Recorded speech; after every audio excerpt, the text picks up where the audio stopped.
Samsung Galaxy S10 unboxing. That video is coming up right now. Let's go.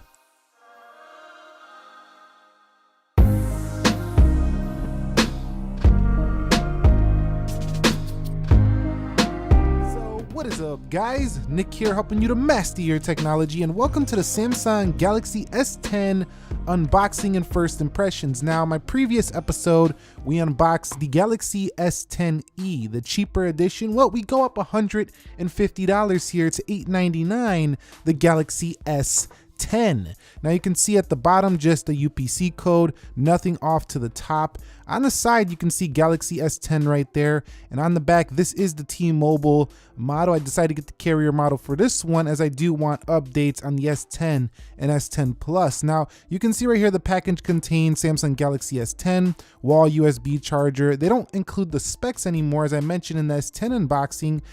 For some reason, I don't know why, but I don't think people really care, because we could just read a spec sheet if we really care to know the specs. And also you got me in reviews and things like that if you want to know that. So I should also note that this Galaxy S10 came with the promo Galaxy Buds. Now these are going to be a very hot item, as well as they're cheaper than AirPods, and they do work with other phones, including very seamlessly with the Galaxy S10, but we'll cover those in a separate video. I want to keep this one focused on the S10. So we're just going to go ahead and pop the box open. So it does look like Samsung kind of opened this. I think that was to put their screen protector on there, versus the other phones that would look like they were not even touched. So I'm pretty sure Samsung opened this up last minute, put a screen protector on here, and you could see there is the Galaxy S10 in all its glory in prism white. Now let's go ahead and place that down and see what does come in the box here. So I do get my T-Mobile SIM card. I have my own, so I will just put that off to the side, and you can see white cables with this white phone. So if you get the black version, you get black cables. If you get the white version, you're going to get white cables. So this is a little bit overexposed, but it does say adaptive fast charger in there. Over here we do have ourselves the USB-C to USB 2.0 port right there. So right here we do have ourselves the USB-C plug to plug into the wall if you're going to use that, or you can just use a wireless charger, but you do get this if you're not using wireless.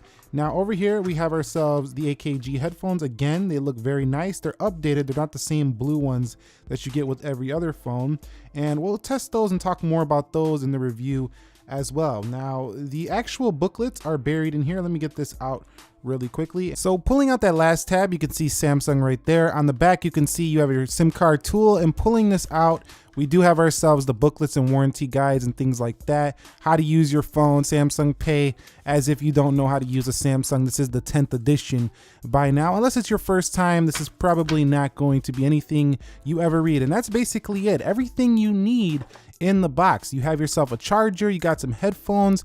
This does have a headphone jack, which is great. You also have a USB cable and even an adapter to go ahead and transfer some files over. This is a really nice setup, everything in the box. So here we are. Let's take a closer look at the Galaxy S10. You can see we have our triple camera, and we do have a white that kind of changes colors depending on what light you're actually looking at. In some lights it looks kind of pinkish gold, and then in some lights it's kind of like a white.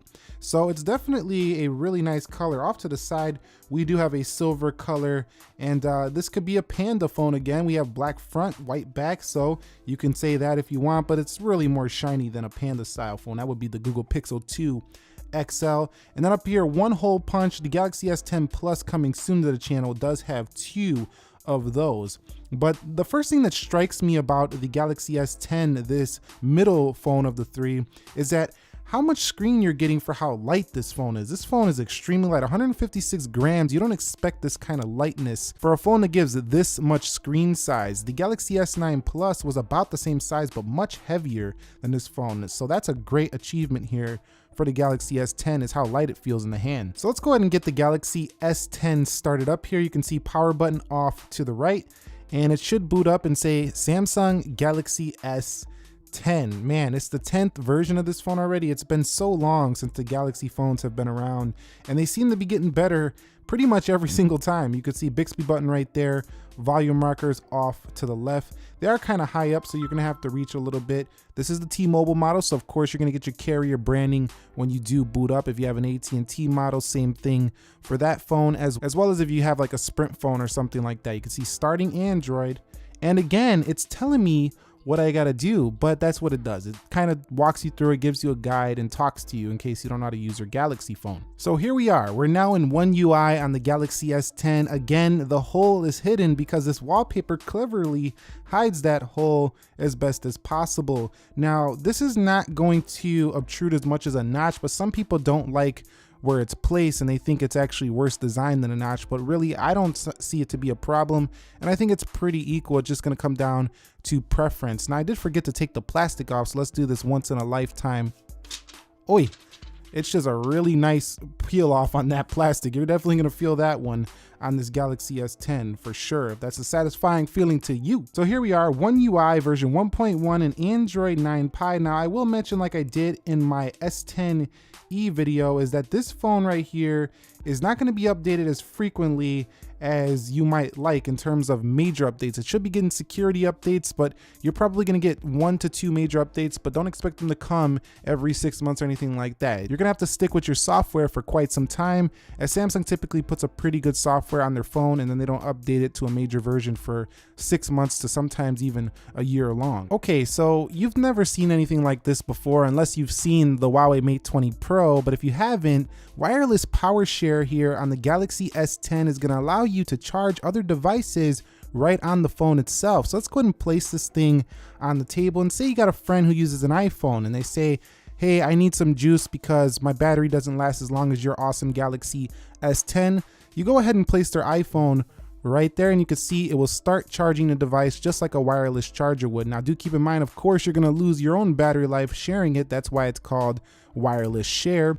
But if you have a watch too, like a Galaxy Watch, for example, or a Watch Active, you can go ahead, place that there, and it will start charging as it is indicating right here by this icon. But I am fully charged on this watch, so it's not going to show any percentages, but you can see it will share that power from your device, which is pretty awesome. So when it comes to the software, you're going to have to get used to it when it comes to, you know, the new multitasking, the way it works, the new icons, stuff like that.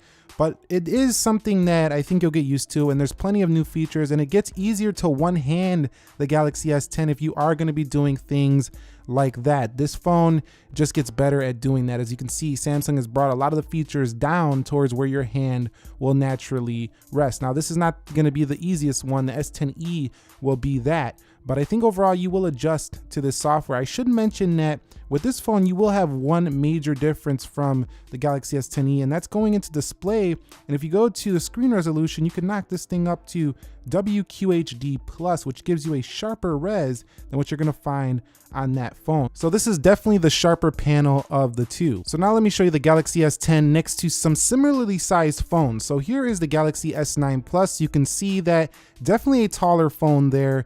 It's chunkier, heavier, and you could definitely feel it. Some people might like the S9 Plus's more substantial feel in the hand though. The lighter feel of the S10 doesn't feel quite as substantial, but it still has a premium feel all around. And I like the light feel. It's better for usability because your hand will cramp less if you use your phone quite a bit. So the S10 gets smaller than the S9 Plus, but still offers almost an identical screen size. Are you coming from 2 years ago, Galaxy S8?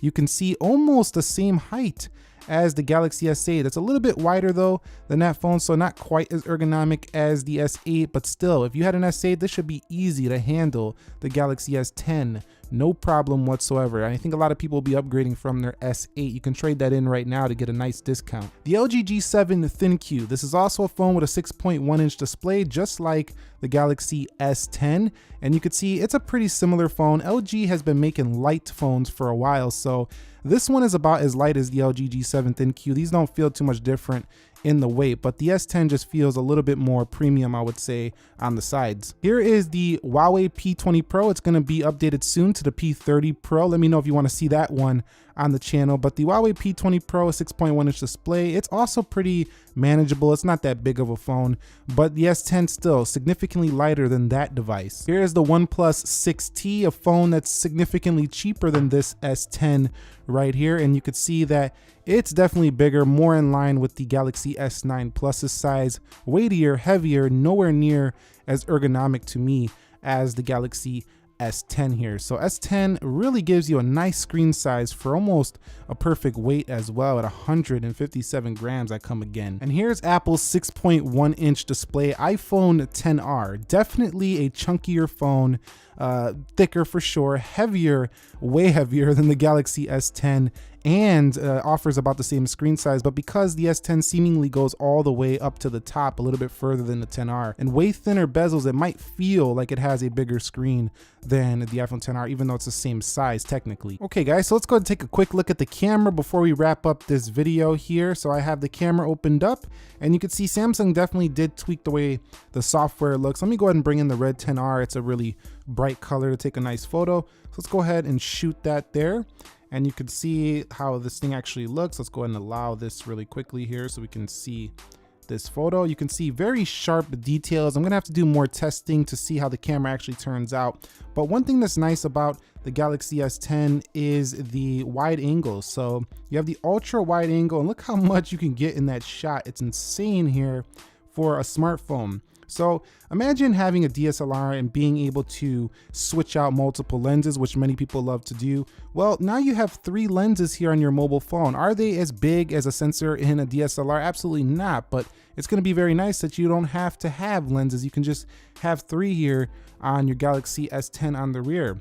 Now this also has telephoto, unlike the S10e. So you've seen I punched in very nicely there on the XR. So wide angle, standard wide angle, and then we have the telephoto, and you could even zoom in further if you need to get even more detail on your shot. The front facing camera is a single 10 megapixel dual pixel AF camera, and it's definitely going to be a pretty nice one. You can also go wide for those group selfies here on the S10. So really the versatility of this camera, Samsung has nailed it again. They have so much options here of how to shoot with the phone, overwhelmingly so if you haven't used this many cameras in a phone before. You'll have to get used to it. You have the ability to shoot in 4K 60 frames per second if you're into shooting video on your phone. So there's going to be a lot of options of how you can get video and photo out of this device, and Samsung is claiming it's the most steady, stable video you're going to find on a smartphone. So we'll have to test that. Be subscribed to see that. Make sure you have notifications turned on as well. So in conclusion, Galaxy S10, this is a beautiful device. I think you're really going to like it if you had an S8, S7 Edge,